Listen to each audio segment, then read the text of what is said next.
Hi everyone. ఈరోజు మనం మెన్సురేషన్లో last part చూద్దాం. ఈ క్షేత్రమితిలో మనం లాస్ట్కి మిగిలిపోయిన ఫిగర్స్ ఏమున్నాయంటే ఈ స్తూపము, శంకువు, ఆ ఘనం, ఆ గోళాలు అవన్నీ మిగిలి ఉన్నాయి. సో వీటన్నిటి గురించి ఇప్పుడు మనం డిస్కస్ చేద్దాం. సో మనకు స్తూపం అన్నా కానీ అది కూడా ఒక రకమైన పట్టకమే అన్నట్టు. ఎట్లా అంటే ఇప్పుడు పట్టకం అంటే ఏమని చెప్పాం మనం, కింద ఏం ఫిగర్ ఉంటుందో పైన కూడా సేమ్ ఫిగర్ ఉంటుందని చెప్పాం. సో స్తూపం అంటే ఏంటంటే మనకు కింద ఒక వృత్తం ఉంటుంది, పైన కూడా సేమ్ వృత్తం ఉంటుంది. అంటే కింద ఒక సర్కిల్, పైన కూడా సేమ్ సర్కిల్ ఉంటుంది. మీరు ఎగ్జాంపుల్ మీరు ఒక సిలిండర్ తీసుకోండి, లేకుంటే మీ బకెట్ తీసుకోండి, క్లోజ్డ్ బకెట్, ఆర్ మీరు ఇన్ఫినైట్ ఎగ్జాంపుల్ తీసుకోవచ్చు. సో కింద సర్కిల్, పైన సర్కిల్ ఉన్న ఏదైనా కానీ సో అది స్తూపం అవుతుంది. సో వీటి గురించి చూద్దాం. సో ముందు వీటి గురించి చూసే ముందు ఒక చిన్న బేసిక్ క్వశ్చన్స్ చూద్దాం. సో రెండు సమగణాల ఘనపరిమాణాల నిష్పత్తి అండి. సో ఘనపరిమాణాల నిష్పత్తి 27:8 అయితే వాటి భుజాల నిష్పత్తి. సో ఘనపరిమాణాల నిష్పత్తి అంటే V1/V2 అనుకోండి, అది వచ్చేసి 27/8. సో ఒక ఘనం యొక్క ఇది అంటే మనకు ఘనపరిమాణాల నిష్పత్తి అంటే డైరెక్ట్గా ఏమని చెప్పాం మనం, K³ అని చెప్పాం. సో K³ వచ్చేసి 27/8. అతను అడుగుతుంది ఏంటిది, భుజాల నిష్పత్తి.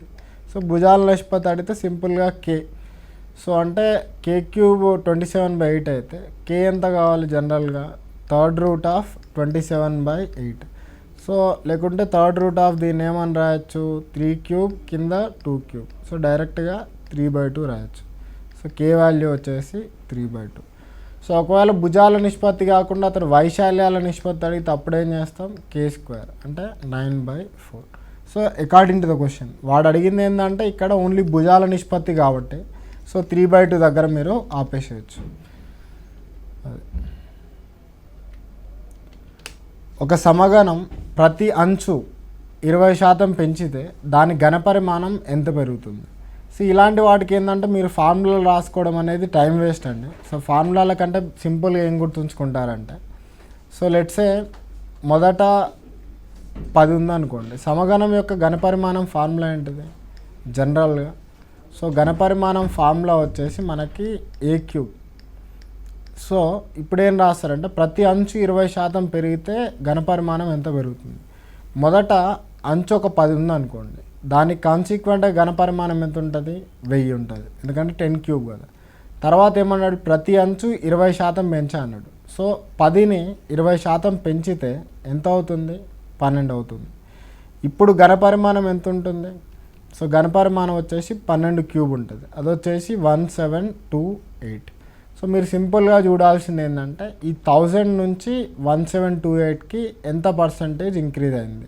సింపుల్గా మీరు 72.8% ఇంక్రీజ్ అయిందని రాయొచ్చు. ఒకవేళ మీకు ఎగ్జాక్ట్ కావాలనుకుంటే ఏం చేస్తారంటే ఆ మధ్యలో డిఫరెన్స్ బై 1000 × 100 వేయండి. సో మీకు డైరెక్ట్గా 728/1000 × 100.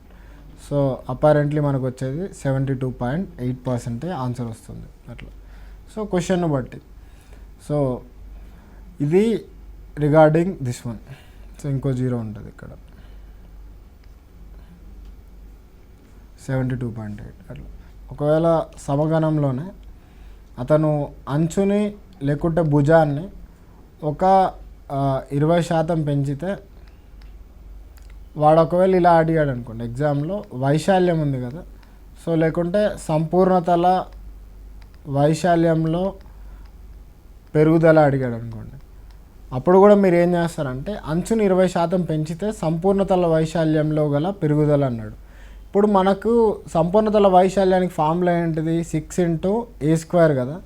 సో మీరు ఈ 6 అవసరం లేదండి, మీరు సింపుల్గా ఏం గుర్తుంచుకుంటారంటే ఈ సంపూర్ణతల వైశాల్యం అనేది దేనికి ప్రపోర్షనల్గా ఉంది, ప్రపోర్షనల్ టు A². అప్పుడు మీరు డైరెక్ట్గా ఏంటంటే ఒక 10 తీసుకోండి, 10 తీసుకుంటే ఏ 100 వస్తుంది, ఏ 10 తీసుకుంటే ఇది 100 వస్తుంది, ఇది 20% పెంచితే 12 అవుతుంది. సో అప్పుడు దాని తగ్గట్టు 12² చేస్తే 144. సో మీరు 100 నుంచి 144కి ఎంత పెరిగినట్టు, 44% పెరిగినట్టు. అట్లా అది దేనికి ప్రపోర్షనల్ ఉంటుందో దానికి తగ్గట్టు తీసుకోండి. అది సంపూర్ణతల వైశాల్యమైనా పక్కతల వైశాల్యమైనా, ఒకటి 6A², ఒకటి 4A² ఉన్నా కానీ రెండు ప్రపోర్షనల్ టు A². అది గుర్తుపెట్టుకుంటే చాలు, మిగతా మొత్తం అవసరం లేదు. సో దీని తర్వాత మనం కొన్ని స్తూపాల గురించి క్వశ్చన్స్ చూద్దాం. సో స్తూపం అంటే సింపుల్గా ఏంటంటే మనం కింద ఫిగర్ పైన ఫిగర్ సేమ్ ఉంటుంది. స్తూపము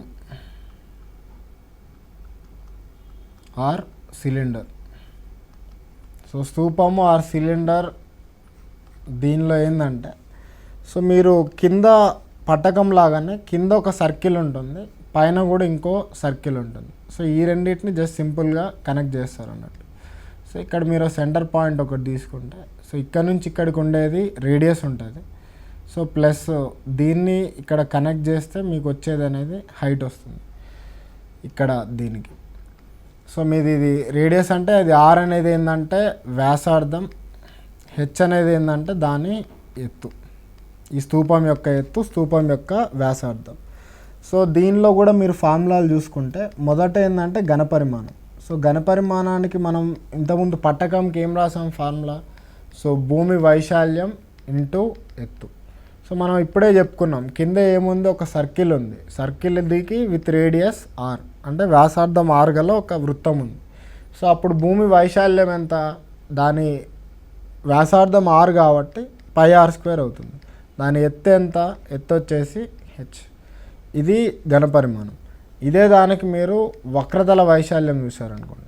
సో వక్రతల వైశాల్యానికి ఫార్ములా ఏం రాసాం మనం? భూమి చుట్టుకొలత ఇంటూ ఎత్తు. సో భూమి చుట్టుకొలత ఇంటూ ఎత్తు. భూమి చుట్టుకొలత అంటే ఈ సర్కిల్ ఉందా, ఈ సర్కిల్ యొక్క చుట్టుకొలత ఎంత? 2πr ఉంటుంది ఇంటూ ఎత్తు హెచ్. దాని తర్వాత సంపూర్ణతల వైశాల్యం. సంపూర్ణతల వైశాల్యం అంటే ఏం రాస్తారు? వక్రతల వైశాల్యం ప్లస్ 2 టైమ్స్ భూమి వైశాల్యం. సో వక్రతల వైశాల్యం వచ్చేసి 2πrh ప్లస్ 2 టైమ్స్ భూమి వైశాల్యం ఎంత? πr square. సో ఈ రెండిట్లలో మనం 2πr కామన్ తీస్తే ఏమొస్తుంది? H plus R. సో ఇవి 3 ఫార్ములాలు అండి. వక్రతల వైశాల్యం, ఇది ఘనపరిమాణానికి, ఇది సంపూర్ణతల వైశాల్యానికి. సో దీని మీద మనకు క్వశ్చన్స్ ఎలా ఉంటాయో మనం చూద్దాం. సో మొదటగా మనం బేసిక్ క్వశ్చన్ నుంచి స్టార్ట్ చేద్దాం. 2 స్తూపాల వ్యాసార్థాల నిష్పత్తి 3:1, వాటి ఎత్తుల నిష్పత్తి 1:2 అయితే వాటి ఘనపరిమాణాల నిష్పత్తి. ఇలాంటి వాటికి ఎన్ని ఏంటంటే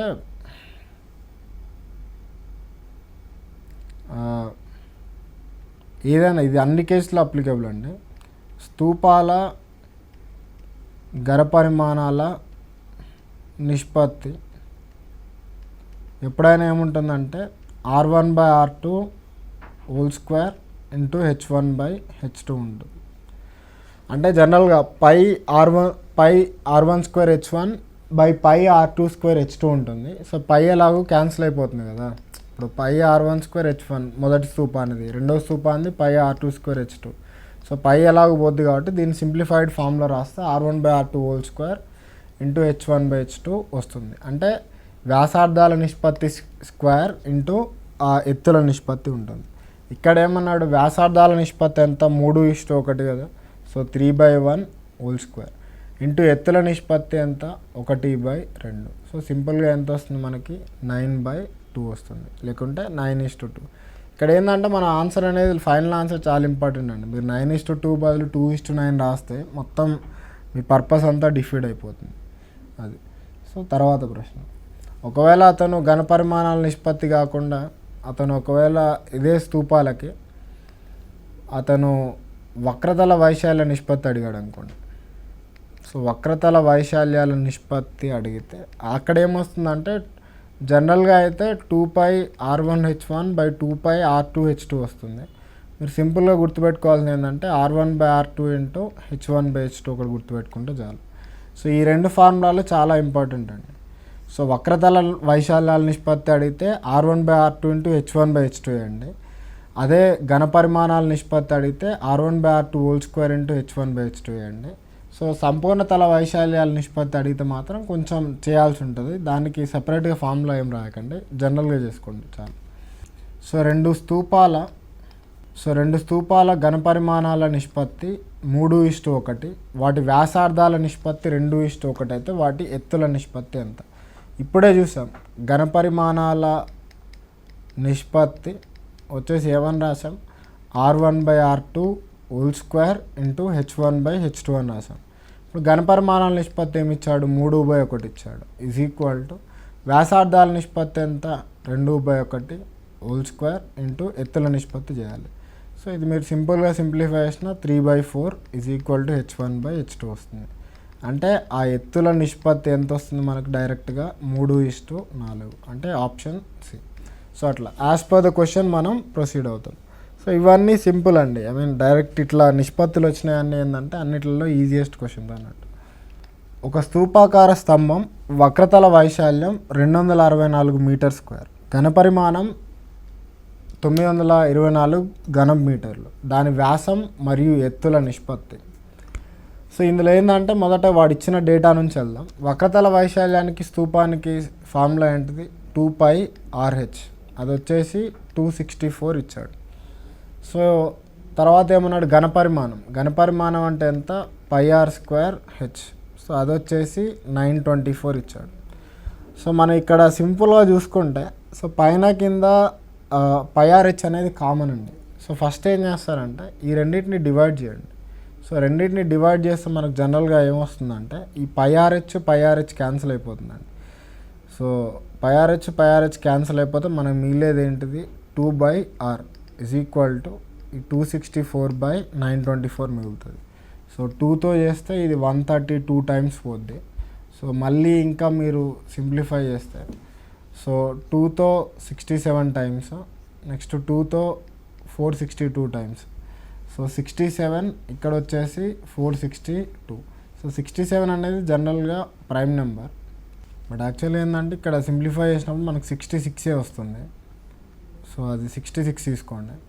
సో 66తో ఇది చేసినప్పుడు 7 టైమ్స్ పోద్ది. ఇందులో నుంచి మనకి ఏంటంటే ఆర్ వాల్యూ వచ్చేసి 7 మీటర్స్ అని వస్తుంది. మీరు ఇంతకుముందు మీరు సర్కిల్స్ కనుక మీరు వినుంటే సో వ్యాసార్థం ఆర్ అనగానే మీకు ఇమీడియట్లీ దాని యొక్క πr² వచ్చేసి 154 మీటర్ స్క్వేర్ అని గుర్తుండాలి. సో దీన్ని బట్టి అతను ఏం అడుగుతున్నాడు, వ్యాసం మరియు ఎత్తుల నిష్పత్తి. మనకు వ్యాసార్థం వచ్చిందంటే వ్యాసం డైరెక్ట్గా వస్తుంది. వ్యాసం అంటే నథింగ్ బట్ వ్యాసార్థానికి 2 టైమ్స్ కాబట్టి 14 మీటర్లు. సో వ్యాసం ఆల్రెడీ మనకు వచ్చు, మనకు కావాల్సింది ఏంటి, ఓన్లీ ఎత్తు ఒకటి కనిపెడితే సరిపోతుంది. సో ఎత్తు కనిపెట్టడానికి మీరు ఈ ఫార్ములా యూజ్ చేసినా పర్లేదు, ఈ ఫార్ములా యూజ్ చేసినా పర్లేదు. ఇప్పుడు ఇది వాడారనుకోండి, πr² ఆల్రెడీ తెలుసు. So 154 into h is equal to 924. So తర్వాత మీరు సింప్లిఫై చేయాలనుకుంటే 22తో డివిజిబుల్ అండి. 22 7తో పోద్ది, 22 4 88, మళ్ళీ 44 అంటే 2 టైమ్స్. ఇందులో నుంచి h ఈజ్ ఈక్వల్ టు 6 వస్తుంది, 6 మీటర్స్. సో మనకు కావాల్సింది ఏంటి, అతను అడుగుతుంది వ్యాసం మరియు ఎత్తుల నిష్పత్తి. వ్యాసం అంటే d, ఎత్తు అంటే h, రెండింటి నిష్పత్తి అంటే 14/6 లేకుంటే 7:3. అది. సో మీరు సింపుల్గా మీరు చేస్తుంది ఒకటి ఏంటంటే అందులో నుంచి ఈ రేడియస్ లేకుంటే ఈ వ్యాసార్థాన్ని కనిపెడుతున్నారు. మనకు ఒక పాయింట్ ఏంటంటే రెండింటిని డివైడ్ చేయాలి. డివైడ్ చేస్తే మనకు వ్యాసార్థం వస్తుంది. వ్యాసార్థం వచ్చిన తర్వాత అతని ఎత్తు కూడా దాన్ని ఏదో ఒక దానిలో ఫస్ట్ ఈక్వేషన్లో సబ్స్టిట్యూట్ చేసినా, సెకండ్ ఈక్వేషన్ సబ్స్టిట్యూట్ చేసినా మనకు డిజైర్డ్ ఆన్సర్ అనేది వస్తుంది. సో ఒక శంకు లేకుంటే దీన్ని ఏమంటారంటే కోన్ అంటారు. కోన్ ఏంటంటే రైట్ సర్క్యులర్ కోన్ లేకుంటే థిక్ కోన్, సాలిడ్ కోన్ ఇవన్నీ అంటుంటారు. సో శంకువుకి ఏంటంటే మన కింద బేస్లో ఒక సర్కిల్ ఉంటుంది, దాన్ని ఏంటంటే పైన ఒక పాయింట్కి లాగుతారు. సో ఇక్కడ ఈ ఎడ్జ్ని ప్లస్ ఈ ఎడ్జ్ని ఒక పాయింట్కి లాగుతారు ఇక్కడికి. సో ఇది సెంటర్ అనుకుంటే సర్కిల్కి, ఇది వచ్చేసి రేడియస్. సో ఇక్కడ నుంచి ఇక్కడికి ఇదైతే ఏముంటుందో అది హైట్. సో పక్కన ఈ రెండింటి మధ్య ఎప్పుడు రైట్ యాంగిల్ ఉంటుందండి. రైట్ యాంగిల్ అంటే 90 degrees. సో ఇక్కడ వచ్చేసి ఇది ఎల్. సో మీరు ఎప్పుడైనా ఒక రైట్ యాంగిల్ ట్రయాంగిల్ని ఇమాజిన్ చేసుకోవచ్చు. ఇది హెచ్, ఇది ఆర్, ఇది ఎల్. సో వీటి మధ్యలో పైథాగరస్ సిద్ధాంతం అప్లై చేస్తే మనకు L is equal to √h² plus r² అని వస్తుంది. సో ఎల్ అనేది ఏంటంటే వాలు ఎత్తు.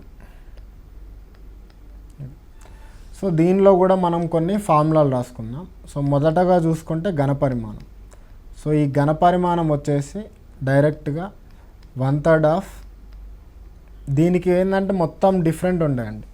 సో అంటే ఈ శంకువుకి ఏంటంటే ఇవన్నీ పిరమిడ్కి రిలేటెడ్ ఉంటాయి. పిరమిడ్ బేస్ ఫార్ములాలు ఉంటాయి అన్నట్టు. సో మీకు శంకుకి ఈ పిరమిడ్కి అప్లికేబుల్ అయ్యే ఫార్ములాలన్నీ మన శంకుకి కూడా అప్లికేబుల్ అవుతాయి. ఇప్పుడు మనం ఫస్ట్ పిరమిడ్ ఫార్ములాస్ రాద్దాం, దాని నుంచి డిరైవ్ చేసుకోవచ్చు. సో ఇప్పుడు 1/3 ఆఫ్ భూవైశాల్యం ఇంటూ ఎత్తు అంటే ఈ శంకుని తీసుకుంటే ఏమొస్తుంది 1/3 ఆఫ్ ఈ ఇప్పుడు ఒకటి గుర్తుపెట్టుకోండి, ఇక్కడ మొదట రాస్తున్నాం కదా, మొదట రాసేది పిరమిడ్ ఫార్ములా, సెకండ్ రాసేది ఆ శంకు ఫార్ములా. సో 1/3 ఆఫ్ దీనికి కింద బేస్ ఏముంది, ఒక వృత్తం ఉంది విత్ రేడియస్ r కాబట్టి భూవైశాల్యం ఎంత πr² ఇంటూ ఎత్తు ఎంత h.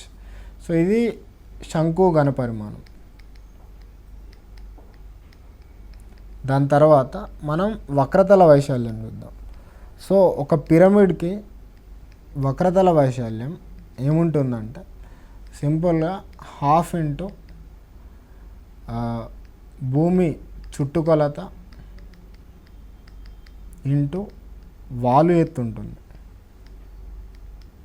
అంటే ఇక్కడ కూడా ఎంత, దీనికి చూసుకుంటే 1/2 ఇంటూ భూమి చుట్టుకొలత ఎంత 2πr, ఎందుకంటే సర్కిల్ కదా, సర్కిల్ చుట్టుకొలత అంటే 2πr వస్తుంది, వాలు ఎత్తు అంటే l, సో వచ్చేసి πrl వస్తుంది.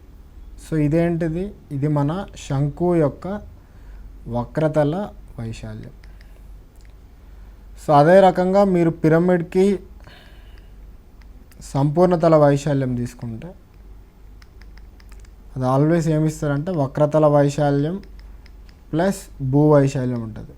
అదే మనం అందులో ఏమని రాసాం, ఒకవేళ మనం పట్టకం చూసుకుంటే పట్టకం సంపూర్ణతల వైశాల్యం కావాలంటే వక్రతల వైశాల్యం ప్లస్ 2 టైమ్స్ భూవైశాల్యం రాసాం. బట్ పిరమిడ్కి సంపూర్ణతల వైశాల్యం అడిగితే మాత్రం వక్రతల వైశాల్యం ప్లస్ భూవైశాల్యం సరిపోతుంది. అదే మీరు శంకుకి కనుక సంపూర్ణతల వైశాల్యం తీసుకుంటే అదేమొస్తుంది, వక్రతల వైశాల్యం πrl ప్లస్ భూవైశాల్యం πr². సో మీరు πr కామన్ తీస్తే l+r వస్తుంది. ఇది బేసిక్ ఫార్ములా. సో మన క్వశ్చన్లు అన్నీ ఏంటంటే వీటి మీద బేస్ అయి ఉంటాయి. సో మనం ఇప్పటివరకు రాసుకున్నాం కదా, వాటి ఘనపరిమాణాలు కానీ అంటే మన శంకుకి రిలేటెడ్ ఇవే అండి. పైన రాసిన పిరమిడ్ రిలేటెడ్. సో శంకుకి ఎక్స్క్లూజివ్గా కావాలంటే ఘనపరిమాణం 1/3 ఆఫ్ πr²h, వక్రతల వైశాల్యం πrl, అదే సంపూర్ణతల వైశాల్యం కావాలంటే πr into l+r. So as per the question మనం ప్రొసీడ్ అవుతాం. సో దీని మీద కూడా క్వశ్చన్స్ చూద్దాం. సో దీని మీద కూడా మీరు రాసుకోవాలనుకుంటే ఇది కూడా సేమ్ అండి. మీరు స్తూపంకి ఒకటి రాశారు కదా, 2 శంకువుల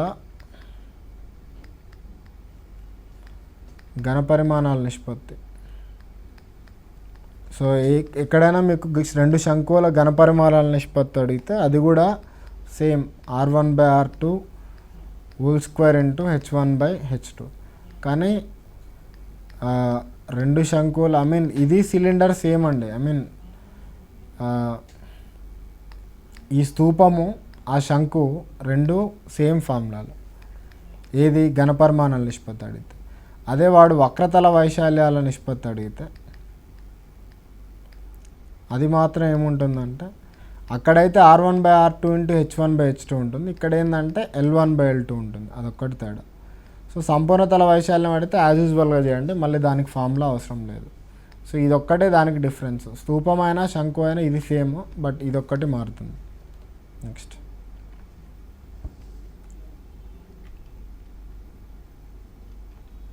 ఒక శంకు యొక్క ఎత్తు 15 సెంటీమీటర్లు మరియు భూవ్యాసం 16 సెంటీమీటర్లు అయినా ఆ శంకు యొక్క వక్రతల వైశాల్యం ఎంత? ఇప్పుడు ఎత్తు ఇచ్చాడు, శంకు ఇలా గీసుకుంటే, సో దాని యొక్క ఎత్తు ఇది వ్యాసార్థం, ఇది h, ఇది r. సో అతను ఏమి ఇచ్చాడు, h వచ్చేసి 15 సెంటీమీటర్లు అన్నాడు. వ్యాసం అంటే నథింగ్ బట్ డయామీటర్ అంటే 2r 16 సెంటీమీటర్స్ ఇచ్చాడు. ఇందులో నుంచి వ్యాసార్థం ఏమొస్తుంది 8 సెంటీమీటర్స్ వస్తుంది. సో ఇది 8 సెంటీమీటర్. మనకు ఇక్కడ 90 డిగ్రీస్. మనకు ఎప్పుడైనా మీరు ఒకవేళ పైథాగరన్ ట్రిప్లెట్స్ ఆ త్రిభుజాల్లో చెప్పినప్పుడు మీరు ఒకవేళ వినుంటే సింపుల్గా ఏంటంటే ఇది 15 ఇది 8 అయినప్పుడు ఇది డైరెక్ట్గా 17 అవుతుంది. ఇక్కడ మన ట్రిప్లెట్స్ ముందు చూసిన క్లాస్లో ట్రిప్లెట్స్ అనేవి చాలా చాలా యూస్ఫుల్ ఉంటాయి. ఆ టేబుల్ మళ్ళీ ఒకసారి రివైజ్ చేసుకోండి. సో ఇది 17 ఉంటుంది కాబట్టి సో 17 అనేది వాలు ఎత్తు. అతను అడుగుతుంది ఏంటి, శంకు వక్రతల వైశాల్యం. సో వక్రతల వైశాల్యానికి ఫార్ములా ఏంటిది, ఇది శంకువు కాబట్టి పై ఆర్ ఎల్. సో పై అంతే ఉంచండి ఎందుకంటే ఆప్షన్లో కూడా అంతే ఉంది. రేడియస్ ఎంత 8 సెంటీమీటర్, ఇక్కడ ఎల్ ఎంత 17. సో 8 × 17 చేస్తే మనకి 70 + 56 126 పై సెంటీమీటర్ స్క్వేర్ వస్తుంది. సో ఇది 126 పై సెంటీమీటర్ స్క్వేర్ అంటే సారీ 80 + 56 కదా 136. ఇది ఆన్సర్. నెక్స్ట్ అంటే సింపుల్గా ఏంటంటే మీకు ఆ ట్రిప్లెట్స్ గుర్తుంటే ఇది 15 ఇది 8 అవుతా సింపుల్గా 17 అవుతుంది. ఒకవేళ మీకు అది గుర్తులేదు అప్పుడు ఏం చేయాలి, మళ్ళీ పై దాకా సప్లై చేసి ఇది √15² + 8² అని రాసి మళ్ళీ అందులో నుంచి 17,500 చేయాలి. బట్ అది కొంచెం టైం టేకింగ్. బెటర్ ఏంటంటే ఆ ట్రిప్లెట్స్ గుర్తుపెట్టుకోండి. శంకు ఆకారంలో ఉన్న కొండ వాలు ఎత్తు 2.5 కిలోమీటర్ మరియు భూవైశాల్యం 1.54 కిలోమీటర్ స్క్వేర్ అయితే ఆ కొండ ఎత్తు ఎంత? కొండ వాలు ఎత్తు ఎల్ ఇచ్చాడు ఎంత 2.5 కిలోమీటర్. భూవైశాల్యం ఇచ్చాడు. సో భూవైశాల్యం ఎంత, భూవైశాల్యం అంటే ఎంత πr² కదా, ఎందుకంటే శంకుకి కింద ఏముంటుంది సర్కిలే ఉంటుంది. ఇలా మీరు శంకు గీసుకున్నా సో కింద ఉండేది మనకు సర్కిలే. ఇది దీనికి ఇది ఆర్, ఇది హెచ్, ఇది ఎల్. సో ఆ ఎల్ ఆల్రెడీ 2.5 కిలోమీటర్ అని ఇచ్చాడు. మనం ఏంటంటే వేరే చూద్దాం. భూవైశాల్యం πr² ఎంత 1.54 కిలోమీటర్ స్క్వేర్ ఇచ్చాడు. ఆన్సర్లు అన్ని కిలోమీటర్లు ఉన్నాయి కాబట్టి మనకు పెద్ద ప్రాబ్లం లేదు. సో πr² ఇది ఇచ్చాడు కదా. సో దీన్ని మీరు ఐదర్ జనరల్గా చేయొచ్చు లేకుంటే దీన్ని 154/100 కిలోమీటర్ స్క్వేర్ అని రాసుకోవచ్చు. సో ఇప్పుడు మనకు ఒక చిన్న పాయింట్ ఏంటంటే, సో πr² = 154 ఉన్నప్పుడు రేడియస్ అనేది 7 ఉంటుంది. సో అంటే ఆర్ అనేది 7 ఉన్నప్పుడు, అంటే మనం ముందు క్లాస్లో చూసామండి ఆల్రెడీ, ముందు క్లాస్లో ఒకవేళ వినకుంటే ఒకవేళ వినండి. సో రేడియస్ 7 ఉంటే దానికి πr² వచ్చేసి 154 ఉంటుంది. ఇక్కడేముంది 154/100 ఉంది. అలాంటప్పుడు రేడియస్ ఏమవుతుంది 7/10 కిలోమీటర్స్ అవుతుంది, లేకుంటే 0.7 కిలోమీటర్ అవుతుంది. అంటే జస్ట్ కంపారిజన్ అండి. ఆర్ 7 ఉన్నప్పుడు సో πr² అనేది 154 అయింది. ఇక్కడ ఆర్ తెలియదు బట్ πr² 154/100 ఉంది కాబట్టి రేడియస్ 7/10 అవుతుంది. ఒకవేళ ఇది కన్ఫ్యూజింగ్గా ఉంటే జనరల్గా చేసుకోండి. అట్లా పై అంటే 22/7 × r² = 154/100 కిలోమీటర్ స్క్వేర్ వేసి ఇందులో నుంచి ఎంత 22 అంటే 7 టైమ్స్ పోద్ది. So r² = 49/100. ఇందులో నుంచి అయినా ఆర్ సేమ్ వస్తుంది. సో అంటే మీరు ఒకవేళ అనాలజీలో కంపేర్ చేయగలిగితే మీకు ఎగ్జామ్లో చాలా టైం సేవ్ అవుతుంది. సో దాని తర్వాత చూసుకుంటే ఇది 2.5, నెక్స్ట్ ఈ ఆర్ ఎంత 0.7. మీకు మళ్ళీ ట్రిప్లెట్స్ గుర్తుంటే ఇది 0.7 ఇది 2.5 అయితే ఇదేమవుతుంది డైరెక్ట్గా 2.4 కిలోమీటర్ అవుతుంది. ఎందుకంటే మనకు ట్రిప్లెట్స్ ఉన్నాయి. ఏం ట్రిప్లెట్స్ ఉన్నాయి, ఆ ట్రిప్లెట్స్ ఏంటంటే 7, 24, 25 అనేది ట్రిప్లెట్స్. సో వీటికి రిలేటెడ్గా ఇక్కడ 0.7, 2.5 ఉంటాయి. సో ఇక్కడ రిమైనింగ్ అపారెంట్లీ మనకు 2.4 వస్తుంది. ఒకవేళ అది గుర్తులేదు అలాంటప్పుడు ఏం చేయాలి, పైథాగరస్ థీరం అప్లై చేసి = ఏం చేస్తారు √2.5² - 0.7² చేయాలి. బట్ ఇదేంటంటే కొంచెం టైం టేకింగ్ ప్రాసెస్ కాబట్టి మనం ఏంటంటే సింపుల్గా ఉన్నదాన్నే సాల్వ్ చేసుకుంటున్నాం. సో అందుకే నేను స్టార్టింగ్ క్లాస్ నుంచి క్లియర్గా చెప్పేది అదొక్కటే. మనకి ఈచ్ అండ్ ఎవ్రీ పాయింట్ మనం ఇక్కడ చూసేది చాలా చాలా ఇంపార్టెంట్ ఎగ్జామ్ పాయింట్ ఆఫ్ వ్యూలో. ఒక శంకు వ్యాసార్థం 20% పెంచితే మరియు ఎత్తు 25% తగ్గిస్తే ఘనపరిమాణంలో వచ్చు మార్పు ఎంత? ఇది ఏంటంటే వ్యాసార్థం పెంచి మళ్ళీ ఎత్తుని తగ్గించి ఇట్లా చేస్తున్నాడు కదా. సో ఇలా ఇచ్చినప్పుడు ఏంటంటే రెగ్యులర్గా చేసేయండి. అంటే ఇప్పుడు ఘనపరిమాణం ఉంది కదా. సో ఘనపరిమాణం దేనికి ప్రపోర్షనల్ ఉంటుంది, ఘనపరిమాణం అంటే శంకుకు 1/3 πr²h. బట్ ప్రపోర్షనల్ టు, ఎందుకంటే ఇదంతా కాన్స్టెంట్ కదా, మనకు చూసేది ప్రపోర్షనల్ టు ఏంటంటే r²h అన్నట్టు. సో అది మొదట ఏంటంటే r²h అనే అనుకుందాం. తర్వాత ఏమైంది, అది వ్యాసార్థం 20% పెరిగింది. అంటే r అనేది 20% పెరిగితే ఎంత అవుద్ది, 120% r అవుతుంది. లేకుంటే ఇది 120/100 అని రాసుకుంటే 6/5r అవుతుంది. సో దాని స్క్వేర్ అంటే 6/5r whole square into height ఎంత, ఎత్తు ఎంత అన్నాడు, 25% తగ్గిస్తే అన్నాడు. అంటే ఎత్తు హెచ్ అనేది 25% తగ్గిస్తే 75% హెచ్ అవుతుంది. 25% తగ్గిస్తే ఈ 75%ని 75/100 రాస్తే 3/4 హెచ్ వస్తుంది. సో అది ఇక్కడ రాయండి, 3/4 హెచ్.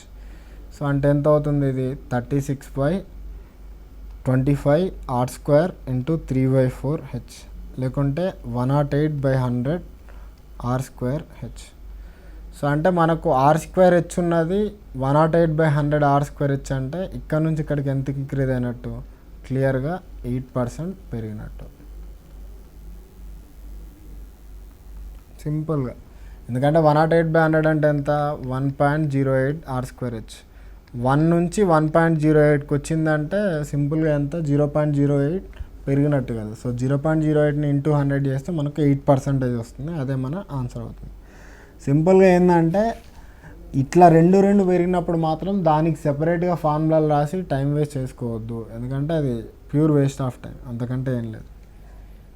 పెద్ద ఫార్ములాలు ఉంటాయి కొన్ని బుక్స్లో, కానీ అవి ఫాలో అవ్వాల్సిన అవసరం లేదు. సింపుల్గా ఏంటంటే ఎంత పెరిగింది లేకుంటే ఎంత తగ్గింది, దానికి కాన్సిక్వెంట్ ఎఫెక్ట్ ఏమైంది. నెక్స్ట్, సమాన ఘనపరిమాణం గల 2 స్తూపాల ఎత్తుల నిష్పత్తి 1:2 అవుతే వాటి వ్యాసార్థాల నిష్పత్తి ఎంత? సమాన ఘనపరిమాణం గల 2 స్తూపాల ఎత్తుల నిష్పత్తి. ఇప్పుడు మామూలుగా ఘనపరిమాణం ఎంత స్తూపాంది, πr² హెచ్. 2 సమాన ఘనపరిమాణం అన్నాడు అంటే ఒక స్తూపం అంటే v1 = v2, 2 ఘనపరిమాణాలు ఒకటే. అంటే πr1² h1 = πr2² h2 అన్నట్టు. సో రెండింటి ఇవి ఘనపరిమాణాలు సమానం. సో పై ఎలాగూ పోతుంది. సో మనం ఇందులో సింప్లిఫై చేస్తే r1 r2 సింప్లిఫై ఒక సైడ్ తీసుకొస్తే r1/r2 హోల్ స్క్వేర్ = h2/h1 వస్తుంది. సో అతను ఇచ్చింది ఏంది, ఎత్తుల నిష్పత్తి 1:2 అన్నాడు. ఎత్తుల నిష్పత్తి అంటే h1:h2 1/2 అని ఇచ్చాడు. బట్ h2/h1 అయితే ఏమవుతుంది, అప్పుడు రివర్స్ కదా, 2/1. సో r1/r2 హోల్ స్క్వేర్ 2/1 అయితే r1/r2 ఏం కావాలి, √2/1 కావాలి, లేకుంటే సింపుల్గా √2:1. సో అట్లా యాజ్ పర్ ద క్వశ్చన్ మన ఆన్సర్ ఉంటుంది. సింపుల్గా ఏంటంటే వాడు ఘనపరిమాణాలు సమానం అన్నాడు కాబట్టి, సో ఫస్ట్ ఇది పాయింట్ రాసాం. ఈ పాయింట్ నుంచి మనకు r1 r2ల గురించి h1 h2ల మధ్య మొత్తానికి ఒక రిలేషన్ వచ్చింది. ఒక స్తూపం వ్యాసార్థం 8 సెంటీమీటర్లు మరియు ఎత్తు 2 సెంటీమీటర్లను కరిగించి 6 సెంటీమీటర్లు ఎత్తుగల శంకును తయారు చేస్తే ఆ శంకు యొక్క వ్యాసార్థం ఎంత? మీకు ఇంతకుముందే ఒకటి చెప్పా. సో 3Dలో ఒక ఫిగర్ నుంచి ఇంకో ఫిగర్కి మనం కన్వర్ట్ చేసినప్పుడు దాని ఘనపరిమాణం అనేది కాన్స్టాంట్ ఉంటుంది, చేంజ్ అవ్వదు. ఇక్కడ ఏమన్నాడు, ఒక స్తూపాన్ని కరిగించి శంకుని తయారు చేశాడు. సో స్తూపాన్ని కరిగించి శంకుని తయారు చేస్తే సింపుల్గా మనం గుర్తుంచుకోవాల్సింది ఏంటి, స్తూపం యొక్క ఘనపరిమాణం వాల్యూమ్ ఆఫ్ ద స్తూపం = వాల్యూమ్ ఆఫ్ ద శంకు. అంటే స్తూప ఘనపరిమాణం అండ్ శంకు ఘనపరిమాణం రెండు సేమ్ ఉంటాయి. స్తూప ఘనపరిమాణానికి ఫార్ములా ఏం రాస్తాం మనం, π/r1² h1 రాసుకోండి. సో అదే శంకుకి అయితే 1/3 π/r2² h2 రాయండి. అంటే 1/3 πr²h, ఇది r²h πr²h. బట్ కన్ఫ్యూజన్ ఉండకుండా r1² h1 r2² h2 అని రాసాను. సో పై ఇక్కడ క్యాన్సిల్ అయిపోతుంది. సో మనకు అన్ని సెంటీమీటర్లలో ఉన్నాయి కాబట్టి మీరు యూనిట్స్ గురించి భయపడాల్సిన అవసరం లేదు, ఎందుకంటే ఆన్సర్ కూడా సెంటీమీటర్లో ఉంటుంది. r1² ఇది స్తూపంది కదా, స్తూపం వ్యాసార్థం ఎంత, 8. సో 8² ఇంటూ ఎత్తు ఎంత, 2 ఇక్కడ ఎంత, 1/3 r2². సో దీనిది వ్యాసార్థం, శంకు వ్యాసార్థం తెలియదు, సో అది r2² ఉంచండి. h2 హైట్ ఎంత, 6 సెంటీమీటర్లు. సో మనకి ఇక్కడ చూస్తే 3 1s 3 2s. సో ఈ 6 క్యాన్సిల్ అయిపోతుందండి. మనకు సింపుల్గా మిగిలేది ఏంటంటే r2² 8² అంటే r2 డైరెక్ట్గా 8 సెంటీమీటర్స్ వస్తుంది. ఇదేంటిది, శంకు యొక్క వ్యాసార్థం. Simple logic. ఒకటే గుర్తుపెట్టుకోవాల్సింది ఏంటంటే ఒక ఫిగర్ నుంచి ఇంకో ఫిగర్కి కన్వర్ట్ చేసినప్పుడు ఆ రెండింటి యొక్క ఘనపరిమాణాలు సమానంగా ఉండును. సో ఒక్క పాయింట్ గుర్తుపెట్టుకుంటే చాలు. ఒక శంకు ఎత్తు 24 సెంటీమీటర్లు మరియు వ్యాసం 14 సెంటీమీటర్లు అయినా దాని సంపూర్ణ తల వైశాల్యం ఎంత? శంకు ఇచ్చాడండి మనకి. సో శంకుది ఏమడుగుతున్నాడు, వాడు ఏమిచ్చాడు, ఎగ్జామినర్ ఇక్కడ చూస్తే శంకుకి ఈ వ్యాసం అంటే నథింగ్ బట్ మనకు 2r అండి. 2r వచ్చేసి 14 సెంటీమీటర్లు. ఇందులో నుంచి వ్యాసార్థం r ఎంత వస్తుంది, 7 సెంటీమీటర్లు వస్తుంది. సో ఇక్కడ r ఈజ్ ఈక్వల్ టు 7 సెంటీమీటర్లు అండి. ఎత్తు ఈ h ఎంత ఇచ్చాడు, 24 సెంటీమీటర్లు ఇచ్చాడు. మీరు ఇంతకుముందు ప్రశ్నలో చూసుకున్నట్టు మనకు ట్రిప్లెట్స్ ప్రకారం సో ఇక్కడ 7 ఇక్కడ 24 ఉంటే మనకు డైరెక్ట్గా ఇక్కడ ఎంత వస్తుంది, 25 వస్తుంది. సో ఆ 25 ఎల్ అనేది 25 సెంటీమీటర్. ఎల్ అంటే ఏంది, నథింగ్ బట్ మన వాలు ఎత్తు. సో ఇప్పుడు అతను అడుగుతుంది ఏంది, సంపూర్ణతల వైశాల్యం. శంకు సంపూర్ణతల వైశాల్యానికి మనం రాసిన ఫార్ములా ఏంటిది, πr into L plus are. అన్ని వాల్యూస్ని సబ్స్టిట్యూట్ చేయండి. ఇంకోటి ఏంటంటే అన్ని సెంటీమీటర్లలో ఉన్నాయి కాబట్టి సో పెద్ద ప్రాబ్లం ఉండదు. సారీ, ఇక్కడ సంపూర్ణతల వైశాల్యం కదా అడిగింది. So πr into L plus R. So చేస్తే ఎంత వస్తుంది, π అంటే 22/7, ఆర్ 7, ఎల్ ప్లస్ ఆర్ అంటే 25 + 7. సో మనకు అల్టిమేట్గా మిగిలేదండి 7 అట్లా పోద్ది. So 22 into 32. సో 640 + 64 అంటే 704 సెంటీమీటర్ స్క్వేర్ వస్తుంది. సో ఇంత సింపుల్ అన్నట్టు. మనకు గుర్తుండాల్సింది ఏంటంటే ఆ ట్రిప్లెట్ గుర్తుంటే జస్ట్ 1 స్టెప్లో మన ఆన్సర్ అయిపోతుంది. అంతేగాని మళ్ళీ స్టార్టింగ్ నుంచి చేస్తే అది ఇంకా లెందీ అవుతుంది. So it's up to you how you decide and simplify the questions. ఒక అర్ధగోళం భూవైశాల్యం, వక్రతల వైశాల్యం మరియు సంపూర్ణతల వైశాల్యాల నిష్పత్తి ఎంత? దీనికన్నా ముందు గోళము, సంపూర్ణ గోళం, ఈ గోళము అర్ధగోళం రెండింటి ఫార్ములాస్ చూద్దాం. దాని తర్వాత చేద్దాం. ఒక గోళము తీసుకోండి, నెక్స్ట్ అర్ధగోళం. సో గోళము చూసుకుంటే దీనికి ఘనపరిమాణం, దీనికి మళ్ళీ ప్రూఫ్లు ఏమి అవసరం, ఇవన్నీ సెపరేట్ అండి డైరెక్ట్. సో ఘనపరిమాణం అడిగితే సో 4/3 πr³. అదే దీని వైశాల్యం, అతను ఏ రకమైన వైశాల్యం అడిగినా అది 4πr².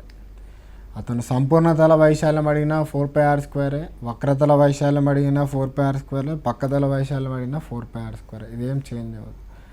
అదే అర్ధగోళం అంటే గోళాన్ని కట్ చేస్తాడు హాఫ్కి, ఇట్లుంటుంది. సో కింద ఇంకో సగం ఉంటుంది. ఇది ఎగ్జాక్ట్ గీయలేము 3D కాబట్టి సింపుల్గా ఇట్లా అజ్యూమ్ చేసుకోండి. సో ఇట్లా ఉంటే దీని ఘనపరిమాణం ఎంత, అర్ధగోళం కాబట్టి అందులో సగం ఉంటుంది. సో అంటే అది 4/3 అయితే ఇది 2/3 πr³ అవుతుంది. సో ఇక్కడ ఏంటంటే 2 వస్తాయండి. ఇక్కడ ఏంటంటే ప్రక్కతల వైశాల్యం చూస్తే సో దీనికి పక్కతల వైశాల్యం లేకుంటే వక్రతల వైశాల్యం, జనరల్గా అయితే వక్రతల వైశాల్యం అని ఫేమస్గా అంటారు. పక్కతల కన్నా వక్రతలు ఎక్కువ పడుతుంది, ఎందుకంటే ఇది కొంచెం కర్విలీనియర్ ఉంటుంది కాబట్టి. సో వక్రతల వైశాల్యం వచ్చేసి 2πr². అదే దీనికి సంపూర్ణతల వైశాల్యం, సో మీరు సంపూర్ణతల వైశాల్యం చూసుకుంటే 3πr². సో ఇవి సింపుల్ ఫార్ములాస్ అండి. ఈ ఫార్ములాస్ బేస్ మీద కూడా మనకి క్వశ్చన్స్ ఉంటాయి. సో మీరు గోళానికి అర్ధగోళానికి డిఫరెన్స్ అనేది తెలుసుకోవాలి. గోళాన్ని సగం కట్ చేస్తే అర్ధగోళం వస్తుంది, దాని ఘనపరిమాణం సగం ఉంటుంది. వైశాల్యం మాత్రం వక్రతల వైశాల్యం సగం ఉంటుంది కానీ సంపూర్ణతల వైశాల్యం 3πr² ఉంటుంది. అది గోళానికి సంబంధించి ఏ వైశాల్యం ఇచ్చినా అదొకటే 4πr². ఇప్పుడు చూడండి, ఒక అర్ధగోళం భూవైశాల్యం, వక్రతల వైశాల్యం, సంపూర్ణతల వైశాల్యాల నిష్పత్తి ఎంత? సో అర్ధగోళం అంటే ఇదే కదా, ఇట్లనే కదా ఉండేది. సో దానికి ఏమడుతున్నాడు అతను, భూవైశాల్యం. భూమి అంటే భూమి ఒక సర్కిల్ కదా, సో దాని వైశాల్యం πr². ఈస్టు వక్రతల వైశాల్యం ఎంత, ఇప్పుడే రాసాం కదా 2πr². సంపూర్ణతల వైశాల్యం ఎంత, 3πr². ఈ మూడింటి నిష్పత్తి ఎంత, 1:2:3, ఎందుకంటే πr² అన్నిట్లలో కట్ అయిపోతుంది కాబట్టి. ఇది చాలా సింపుల్ క్వశ్చన్ అండి. ఇందులో ఏమిచ్చాడు, 5 సెంటీమీటర్ల వ్యాసార్థం గల ఒక ఘనగోళాన్ని కరిగించి సమాన వ్యాసార్థం గల 8 గోళాకారపు ఘనబంతులు తయారు చేస్తే ప్రతి బంతి వ్యాసార్థం ఎంత? ఇక్కడ ఇంతకుముందు లాస్ట్ క్లాస్లో ఏంటంటే చిన్న చిన్న ఘనాలని అన్నీ కలిపి ఒక పెద్ద ఘనంగా చేస్తే ఏం చేయాలో చూసాం. ఇక్కడ ఏంటంటే సో ఒక పెద్ద ఘనగోళాన్ని కరిగించి దాని నుంచి ఏం చేస్తున్నాడు, 8 చిన్న చిన్న ఘన బంతులు చేస్తున్నాడు. బంతు అంటే అది గోళాకారం షేప్లోనే ఉంటుంది. సో ఇట్లా ఇచ్చినప్పుడు ఏం చేయాలో చూద్దాం. ఒక పెద్ద బంతి నుంచి 8 చిన్న బంతులు చేశాడు, చిన్న చిన్నవి 8. సో మనం ఒక ఫిగర్ నుంచి ఒకదాన్ని కరిగించి ఇంకో దానిగా చేసినప్పుడు ఏది సమానం అనుకున్నాం, ఘనపరిమాణం అనేది మారకూడదు. ఒకవేళ మారేటట్లుంటే వాడే ఇస్తాడు. అంటే ఇప్పుడు ఒకదాని నుంచి ఒకదాన్ని కన్వర్ట్ చేసేటప్పుడు మధ్యలో కొంచెం వేస్టేజ్ అయింది అట్లా అని మీరు ఒకవేళ జ్యువెలరీ చూసుకున్నా కానీ, సో బంగారం అది ఇది మార్చేటప్పుడు నెక్లెస్ నుంచి రింగు నుంచి నెక్లెస్ చేసేటప్పుడు కొంత వేస్టేజ్ ఉంటుంది. ఒకవేళ వేస్టేజ్ లేనప్పుడు కంప్లీట్గా కన్వర్ట్ అయినప్పుడు మనం రెండింటి ఘనపరిమాణాలు ఒకటే అని తీసుకోవాల్సి వస్తుంది. సో ఇక్కడ చూసుకున్నా కానీ 5 సెంటీమీటర్ల వ్యాసార్థం గోళాన్ని కరిగించి 8 చేశాడంట. సో అప్పుడు ఏం రాస్తారంటే volume of the bigger sphere is equal to ఏమని ఇచ్చాడు, 8 గోళాకారపు ఘనబంతులు. సో అంటే ఒక చిన్నదాంది వి స్మాల్ అనుకుంటే అట్లా 8 ఉన్నాయంట. అప్పుడు ఏం రాస్తాం, ఒకదానికి V1 అన్నీ సేమ్ కదా, ఐడెంటికల్ ఉన్నాయి కాబట్టి అన్నీ V1 ఉంటాయి. సో అంటే 8 ఉన్నాయి కాబట్టి 8 ఇంటూ V స్మాల్. సో పెద్దదాని ఘనపరిమాణం అంటే 4/3 ఇంటూ పై ఇంటూ R1³ అనుకోండి. సో చిన్నవాటిది ఏమనుకుంటారు, 8 ఇంటూ 4/3 ఇంటూ పై R2³ అనుకోండి. ఎందుకంటే ఏ గోళమైనా మనకు ఈ ఘనపరిమాణం వచ్చి 4/3 పై R³ కాబట్టి, సో 4/3 పై ఇక్కడ 4/3 పై ఇక్కడ పోతుంది. మనకు మిగిలేది ఏంటంటే R1³ is equal to 2³ into R2³. లేకుంటే R1³ ఎంత, R1 అంటే ఐ థింక్ 5.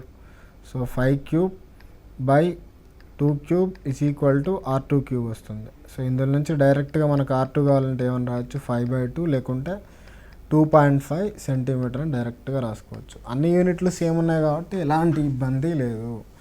ఒకటే ఏంటంటే ఒక పెద్ద గోళాన్ని కట్ చేసి 8 చిన్నవి చేశాడు కాబట్టి volume of the bigger sphere is equal to volume of the sum of 8 smaller spheres.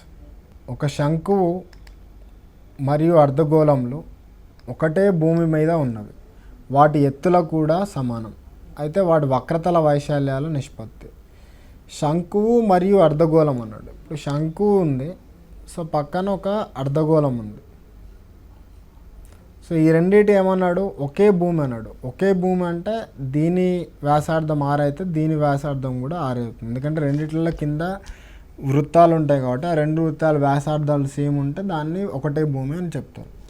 So వాటి ఎత్తులు కూడా సమానం. వాటి ఎత్తులు అంటే ఇప్పుడు దీనికి అర్ధగోళానికి ఎత్తు ఎంత ఉంటుంది, 6 ఉంటుంది. సో శంకువుకు కూడా ఏమన్నాడంటే ఎత్తు సేమ్ 6 ఉంటుందని చెప్పాడు. సో అప్పుడు వాటి వక్రతల వైశాల్యాల నిష్పత్తి. ఇప్పుడు శంకువు వాడు అడుగుతుందండి, శంకు వక్రతల వైశాల్యం బై అర్ధగోళ వక్రతల వైశాల్యం అడిగాడు. శంకు అర్ధగోళ వైశాల్యానికి ఫార్ములా ఏంటిది, πr/l. అదే అర్ధగోళానికి వక్రతల వైశాల్యం ఎంత, 2πr². సో మనకు πr ఇక్కడ ఇది క్యాన్సిల్ అయిపోతుంది, మనకు మిగిలే సింపుల్గా L/2r మిగులుతుంది. బట్ మీరు ఇక్కడ చూసుకుంటే ఇది r ఇది r, అప్పుడు ఇది ఏమవుతుంది, L ఈజ్ ఈక్వల్ టు మనం పైథాగరస్ థీరం అప్లై చేస్తే r అయితే ఇది √2r అవుతుంది. సో సింపుల్గా సబ్స్టిట్యూట్ చేయండి, √2r/2r. సో r క్యాన్సిల్ అయిపోతే ఐదర్ √2:2 అయినా ఇవ్వచ్చు, లేకుంటే 1:√2 అయినా ఇవ్వచ్చు. ఎందుకంటే √2ని √2 టైమ్స్ మల్టిప్లై చేస్తే మనకు వచ్చేది 2 కాబట్టి. సో ఎట్లా ఇచ్చినా మన అల్టిమేట్ ఆన్సర్ అనేది సేమ్, ఇట్ డజంట్ చేంజ్. అది సింపుల్గా. సో ఒకటే ఏంటంటే గోళము చూసుకుంటే గోళం ఎత్తు వచ్చేసి 2r, అర్ధగోళం ఎత్తు వచ్చేసి r. ఇది ఎక్కడైనా అప్లికేబుల్ అండి, ఇది గుర్తుపెట్టుకోండి, క్వశ్చన్లలో యూజ్ అవుద్ది. ఒక సమఘనం వ్యాసార్థం 12 సెంటీమీటర్లను కరిగించి 3 సమాన పరిమాణంలో గల ఘనాలను తయారు చేశారు. వాటి వ్యాసార్థాలు 6 మరియు 8 అయితే ఆ మూడో దానిది ఎంత. ఇది కూడా ఇంతకుముందు చేసామండి సిమిలర్ మోడల్. సో అతను ఏమన్నాడు, పెద్ద గణం అంట. సో పెద్ద గణం నుంచి ఏం చేశాడు, గణం అంటే ఇదే కదా. సో దీని నుంచి చిన్న చిన్న గణాలు చేశాడు, 3 చిన్న గణాలు చేశాడు. సో అప్పుడు ఏమన్నాడు అతను, సో ఆ చిన్న గణం యొక్క వ్యాసార్థం, యాక్చువల్లీ ఇది గణం కాదండి, ఆ గోళం అని రాసుకోండి, సింపుల్గా ఉంటుంది. అతను యాక్చువల్గా గణం అంటే ఘన గోళం అని రాసుకుంటే ఇంకా బెటర్. ఎందుకంటే మన గణాలకి వ్యాసార్థాలు ఉండవు కదా, గణాలకు ఓన్లీ అంచులు ఉంటాయి. సో ఘన గోళం 3 సమాన ఘన గోళాలు, వాటి వ్యాసార్థాలు అయితే మూడవ దాని వ్యాసార్థం ఎంత. సో ఘన గోళాలు అంటే ఒక పెద్ద సర్కిల్ నుంచి చిన్నవి 3 చేశాడు. సో పెద్దదానిది ఎంత, వ్యాసార్థం 12, చిన్నవాటిది ఎంత, ఒకదానిది 6, ఒకదానిది 8, ఈ మూడో దానిది ఎంత అని అడుగుతున్నాడు. సో మనకేందంటే వాల్యూమ్ అనేది మారదు, అంటే పెద్దదాని ఘనపరిమాణం ఈజ్ ఈక్వల్ టు ఆ చిన్నవాటి మొత్తాన్ని ఘనపరిమాణానికి సమానం ఉంటుంది. సో పెద్దదాని ఘనపరిమాణం ఎంత, 4/3 ఆఫ్ పై ఆర్ క్యూబ్, చిన్నవాటిది 4/3 ఆఫ్ పై, ఇది r1 క్యూబ్ ప్లస్ సెకండ్ దానిది r2 క్యూబ్, థర్డ్ దానిది r3 క్యూబ్ అనుకుందాం. సో 4/3 ఆఫ్ పై అన్నిట్లలో కామన్ ఉంది కాబట్టి మనకు మిగిలేది ఏంది, r cube is equal to r1 cube plus r2 cube plus r3 cube మిగులుతుంది. సో ఇది వచ్చేసి మనకు 12 క్యూబ్, ఇక్కడ 6 cube plus 8 cube plus r2 cube, r3 cube. మనం ఒకవేళ మీకు ఇంతకుముందు రాసినట్టు ఒక చిన్న పాయింట్ గుర్తుంటే, ఎప్పుడైనా మనకు 3 cube plus 4 cube plus 5 cube ఉంటే 6 క్యూబ్కి equal. Similarly 6 cube plus 8 cube plus 10 cube ఉంటే అది 12 క్యూబ్కి ఈక్వల్. ఇది మీకు ఒకవేళ గుర్తుంటే డైరెక్ట్ 1 స్టెప్లో ఏమని రాయొచ్చు, r3 ఈజ్ ఈక్వల్ టు 10 అని రాయొచ్చు సెంటీమీటర్స్. అట్లా ఒకవేళ గుర్తు లేకుంటే ఏముంది, మళ్ళీ 12 క్యూబ్ అంటే 1728 మైనస్ ఆ 6 క్యూబ్ 8 క్యూబ్ అన్నీ సబ్ట్రాక్ట్ చేసి దాని నుంచి r3 వాల్యూ ఫైండ్ అవుట్ చేయాలి. అది కొంచెం టైం టేకింగ్, బట్ మనకు ఆన్సర్ వస్తుంది. ఒక గోళం వ్యాసార్థాన్ని 20% తగ్గిస్తే దాని ఘనపరిమాణంలో ఎంత మార్పు ఉండును. ఇది కూడా రెగ్యులర్గా చేసేయండి. రెగ్యులర్గా ఎలా చేస్తారంటే, సో ఇప్పుడు గోళం యొక్క ఘనపరిమాణానికి ఫార్ములా ఏంటిది, 4/3 of pi R square. 4/3 of pi మొత్తం కాన్స్టెంటే. అప్పుడు ఏం రాస్తారు, ఘనపరిమాణం directly proportional to r cube కాబట్టి మొదట r ఎంతో కొంత అనుకోండి, సింపుల్గా 10 అనుకోండి, అప్పుడు r క్యూబ్ ఎంత అవుతుంది, 1000 అవుతుంది. తర్వాత ఇది ఎంత అన్నాడు, 20% తగ్గించను అన్నాడు. సో 20% తగ్గితే, సో 10 నుంచి 20% తగ్గితే r ఎంత అవుతుంది, 8 అవుతుంది. ఎందుకంటే 10లో 20% అంటే 2 కాబట్టి 10లో 2 తగ్గితే 8 అవుతుంది. సో ఇప్పుడు r క్యూబ్ ఎంత ఉంటుంది, 8 క్యూబ్ కదా, 8 క్యూబ్ అంటే 512. సో 1000 ఉన్నది 512కి వచ్చిందంటే ఎంత తగ్గినట్టు, 488 తగ్గినట్టు. సో 488 తగ్గింది, ఎంత పర్సెంటేజ్ తగ్గిందంటే 488/1000 × 100. సో ఈ 2 జీరోలు పోతే 48.8% తగ్గును. అంతేగాని మళ్ళీ ఇక్కడి వరకు చేసి తగ్గును అని పెట్టకుండా పక్కన పెరుగును అనే ఆప్షన్ పెడితే చేసిన ప్రయత్నం మొత్తం వేస్ట్ అవుతుంది. అందుకని మీరు చాలా జాగ్రత్తగా పెట్టండి. 20 సెంటీమీటర్ల అంచు ఉండే ఘనాన్ని దీర్ఘచతురస్రాకారం తొట్టిలో పూర్తిగా నించారు. ఆ తొట్టి అడుగు కొలతలు 25 సెంటీమీటర్ బై 20 సెంటీమీటర్ అయితే నీటి మట్టం ఎంత పెరిగింది. ఇక్కడ కూడా సేమ్ అండి. అతను ఏం చేస్తున్నాడు, ఒక ఘనాన్ని నీటిలో నింపితే, ఇది చిన్నప్పటి కథలు కూడా ఉంటాయి కదండి దీని మీద. కొంచెం వాటర్లో ఏదో ఒకటి రాళ్ళు కానీ ఏదో ఒక ఆబ్జెక్ట్ వేస్తే కన్సిక్వెంట్గా ఏమవుద్దంటే ఆ వాటర్ లెవెల్ అనేది ఎంతో కొంత రైజ్ అవుతుంది. ఇక్కడ కూడా 20 సెంటీమీటర్ల ఘనాన్ని వేసాడు. సో దానివల్ల నీటి మట్టం ఎంత పెరిగింది అన్నాడు. సో సింపుల్గా మనం గుర్తుపెట్టుకోవాల్సింది ఏంటంటే, ఆ ఘనం ఏదైతే ఉందో, సో ఆ ఘనం యొక్క ఘనపరిమాణం ఈజ్ ఈక్వల్ టు, సో ఆ నీటి ఘనపరిమాణం రెండు సమానం ఉంటాయి.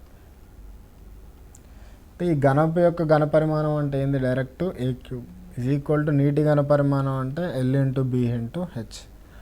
ఘనం ఘనపరిమాణం అంటే ఎంత, 20 × 20 × 20. 20 క్యూబ్ రాసే బదులు 20 20 20 అని రాస్తానండి. అన్ని సెంటీమీటర్లలో ఉన్నాయి కాబట్టి యూనిట్స్ గురించి టెన్షన్ అవసరం లేదు. Is equal to L × B. L ఎంత 25, B ఎంత 20. ఎంత మట్టం పెరిగింది అన్నాడు, అది హెచ్గా తీసుకోండి. సో ఎంత వస్తుంది 20 పోతుంది. హెచ్ అనేది డైరెక్ట్గా 400/25 డైరెక్ట్గా 16 సెంటీమీటర్లు వస్తుంది. సో వన్ స్టెప్ ఆన్సర్ అండి. ఒకటే ఏంటంటే మనకు ఆ కాన్సెప్ట్ తెలియాలి. ఏంటంటే ఆ ఘనం ఘనపరిమాణం, ఆ పెరిగిన నీటి ఘనపరిమాణం, రాసుకుంటే ఇట్లా స్పెసిఫిక్గా రాయాలంటే ఆ పెరిగిన నీటి ఘనపరిమాణం రెండు సమానంగా ఉంటాయి. ఎందుకంటే ఆ ఘనం రావడం వల్లనే నీరు యొక్క ఘనపరిమాణం పెరుగుతుంది కాబట్టి. సో దాని నుంచి మనకు సింపుల్గా ఎంత పెరిగిందో వస్తుంది. 1 మీటర్ అంచు గల ఒక సమఘనాన్ని కరిగించి 20 సెంటీమీటర్లు బై 20 సెంటీమీటర్లు బై 10 సెంటీమీటర్లు కొలతలు గల ఎన్ని దీర్ఘఘనాలని తయారు చేయవచ్చు. ఇక్కడ కూడా ఏంటంటే ఒక సమఘనాన్ని కరిగించి చాలా దీర్ఘఘనాలను చేస్తుండే, ఎన్ని దీర్ఘఘనాలు చేస్తుండో తెలియదు. సో అలాంటప్పుడు మనం ఏం చేస్తామంటే ఆ సమఘనం యొక్క ఘనపరిమాణం ఈజ్ ఈక్వల్ టు ఎన్ని దీర్ఘఘనాలు చేస్తుండో తెలియదు. సో ఎన్ దీర్ఘఘనాల ఘనపరిమాణం. సో ఇవి రెండు సమానంగా ఉంటాయి. సో సమఘనం యొక్క ఘనపరిమాణం ఎంత? ఈ సింపుల్గా ఏ క్యూబ్. అదే దీర్ఘఘనాల ఘనపరిమాణం L/B/H. ఎన్ని చేస్తుండో తెలియదు కాబట్టి ఎన్ అని తీసుకున్నాం. సో ఇది 1 మీటర్ ఇచ్చాడు కదా, సో దాన్ని 1 మీటర్ క్యూబ్ అన్నాడు కదా. So 1 metre into 1 metre into 1 metre రాయండి. Is equal to N into LBH ఎంత? 25 centimetre into 20 centimetre into 10 centimetre ఇచ్చాడు. సో మీరు దీన్నే సింప్లిఫై చేస్తే ఇక్కడ మీటర్లు ఇక్కడ సెంటీమీటర్లు ఉండకూడదు. అప్పుడు ఏం చేస్తారు? 1 మీటర్ అంటే 100 centimetre into 100 centimetre into 100 centimetre వేసుకోండి. సో ఈజీ ఈక్వల్ టు ఇది కాబట్టి ఈ రెండింటిని కంపేర్ చేస్తే ఏం పోతాయి? సో సెంటీమీటర్లు అన్నీ క్యాన్సిల్ అయిపోతాయి ఎట్లా. తర్వాత సో ఈ 2 జీరోలు ఉన్నాయి కదా, 100 ఈ 100 పోతుంది. సో నెక్స్ట్ 25తో ఇది 4 టైమ్స్ పోద్ది. సో ఇది 2 ఉంది కాబట్టి ఇది 2 టైమ్స్ పోద్ది. సో మనకు సింపుల్గా ఎన్ వాల్యూ వచ్చేసి 200 వస్తుంది డైరెక్ట్గా. సో మీరు సింపుల్గా చేయాల్సింది ఏంటంటే రెండింటి ఘనపరిమాణం సమానంగా ఉంటుందని గుర్తుపెట్టుకుంటే చాలు. ఒక తీగ ఘనపరిమాణం స్థిరంగా ఉంచుతూ దాని వ్యాసార్థములను 1/5 వంతుకు తగ్గిస్తే ముందున్న తీగ పొడవుకు కొత్తగా ఏర్పడే తీగ పొడవుకు ఎన్ని రెట్లు? మనకు తీగ అంటే ఏ షేప్లో ఉంటుంది? ఒక స్తూపం షేప్లో ఉంటుంది. బట్ ఏంటంటే థిక్నెస్ అనేది చాలా తక్కువ ఉంటుంది. మీరు ఏదైనా ఒక తీగ తీసుకోండి, వైర్, కరెంట్ వైర్ కానీ, ఎలక్ట్రిక్ వైర్ కానీ, లేకుంటే ఇంట్లో ఫ్యాన్లకి కనెక్షన్ పెట్టే వైర్లు కానీ, ఏ వైర్ తీసుకున్నా సిలిండ్రికల్ షేప్. కానీ మనకేంటంటే చూస్తే అంత థిక్నెస్ ఉన్నట్టు అనిపించదు, బట్ లైట్ థిక్నెస్ ఉందనుకోండి. అతను ఏమన్నాడు? ఘనపరిమాణం స్థిరంగా ఉంచిండంట, బట్ వ్యాసార్థాన్ని ఏంది 1/5 వంతుకు తగ్గించాడు. ఘనపరిమాణం సేమ్ అంటే πr1² is equal to πr2² so pi పోతుంది. సో అతను ఏంటంటే రేడియస్ని 1/5 వంతును తగ్గించిండంట. అంటే ఇది r అయితే ఇక్కడ ఏమైద్ది? r/5 అవుద్ది. So whole square. సో ఇది r² తీసుకోండి, ఇది H1 ఇది సేమ్ ఇంటూ H2. సో ఇది మనం సింప్లిఫై చేస్తే ఏమొస్తుంది? H1 is equal to 1/25 H2. So అంటే ఇందులో H2 ఈజ్ ఈక్వల్ టు ఏమైంది? 25 H1. అంటే సెకండ్ టైం హైట్ ఎంత అయినట్టు? 25 times the first one. So మన ఆన్సర్ వచ్చేసి 25 రెట్లు. Simple logic. దీని తర్వాత కొన్ని పెక్యులియర్ క్వశ్చన్స్ ఉంటాయి. సో అవి ఎట్లా అంటే, పెక్యులియర్ అంటే మనం ఇంతకుముందు సర్కిళ్ళల్లో ఒక 2 చిన్న పాయింట్స్ అది కొంచెం మిస్ అయ్యాయి, అవి చూద్దాం. సో ఎట్లా అంటే మీరు ఎప్పుడైనా ఒక చిన్నది గుర్తుపెట్టుకోండి. మీకు ఎప్పుడైనా క్వశ్చన్లో ఇట్లా 3 కాయిన్లు ఉన్నాయనుకోండి, అన్నింటి రేడియస్ ఆరే ఉందనుకోండి.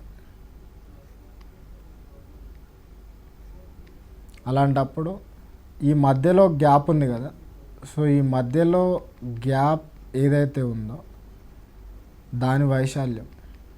సో ఈ గ్యాప్ యొక్క వైశాల్యం వచ్చేసి దీనికి డైరెక్ట్ ప్రూవ్ చేయొచ్చండి, బట్ అంత టైం వేస్ట్ అది. సింపుల్గా ఫార్ములా గుర్తుపెట్టుకోండి, √3 - π/2 ఇంటూ r². అదే కొన్ని కేసులు ఏంటంటే 4 ఉంటాయి, 4 సర్కిళ్ళు ఉండే. సో ప్రతిదాంది రేడియస్ ఆరే ఉంటుంది.